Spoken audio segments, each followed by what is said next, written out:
Long before Islam emerged, the Middle East was home to powerful empires, Persian, Roman, Byzantine, each leaving behind grandeur but also bloodshed.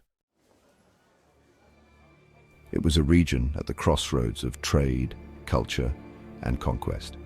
And in the midst of social inequality, tribal warfare, and religious oppression, a new message would rise. By the 6th century CE, Arabia was fractured, divided by tribal conflict, extreme class inequality, and spiritual confusion. Women were often treated as property. The poor and enslaved had no rights. Paganism was dominant, and religious elites controlled access to truth. It was in this climate that Islam emerged, not as a declaration of war, but as a call to justice, mercy, and equality. The Prophet Muhammad, a merchant orphaned young, preached monotheism, social reform, and compassion. His message threatened the Quraysh elites who profited from idolatry and social hierarchy. In response, Muhammad and his followers faced brutal persecution, torture, and exile. The surrounding empires, the Byzantines, who were Christian, and the Sassanid Persians, who followed Zoroastrianism, looked down on Arabs, seeing them as backward and unworthy of self-rule. They often used religion to justify colonial control and discrimination. Arabia was exploited economically, with foreign powers dividing tribal alliances and monopolizing trade routes. The rise of Islam was, in part, a declaration of independence from these religious and political overlords.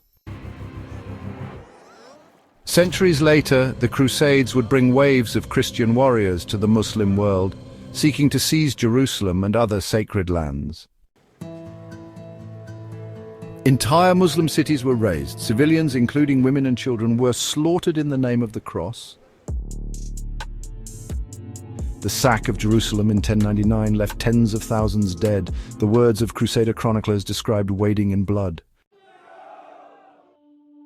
Muslim leaders like Saladin emerged not as aggressors, but as defenders of their people, reclaiming land while showing mercy to prisoners and non-combatants. From the 18th to the 20th century, Muslim lands fell under foreign domination. The British in India, the French in North Africa, the Dutch in Indonesia, all used Christianity as a civilizing excuse to colonize, exploit, and convert. Mosques were turned into military garrisons. Arabic and Islamic education were suppressed. Traditional Islamic law was replaced by colonial courts. Muslims were made second-class citizens in their own homelands.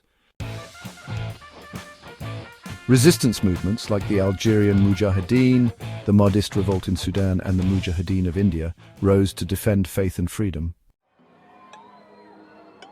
In the 21st century, Muslims continue to face systemic discrimination across the globe.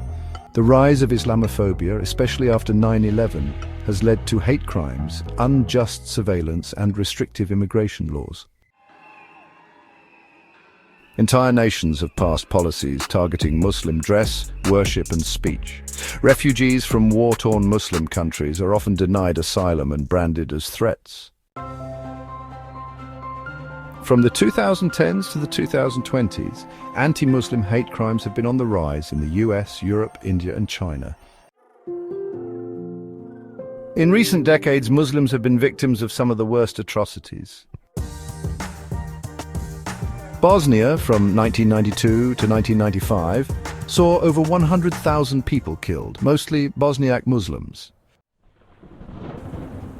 In Myanmar, over 700,000 Rohingya Muslims were ethnically cleansed in 2017. In China, more than 1 million Uyghur Muslims have been detained, re-educated, and forcibly sterilized. In India, rising Hindu nationalist violence has led to lynchings and riots targeting Muslims. These are not ancient histories, they are the painful reality of today. Despite centuries of oppression, Islam remains a source of spiritual strength, dignity, and peace for over 1.9 billion people. The Quran teaches that there is no compulsion in religion, and that God loves those who act justly. Across the globe, Muslims are rebuilding, healing, and continuing to preach the very message their ancestors lived and died for: peace, justice, and submission to the one God. To understand Islam's past is to understand its struggle, not for conquest, but for survival, dignity, and peace. And that struggle continues, not in violence, but in resilience.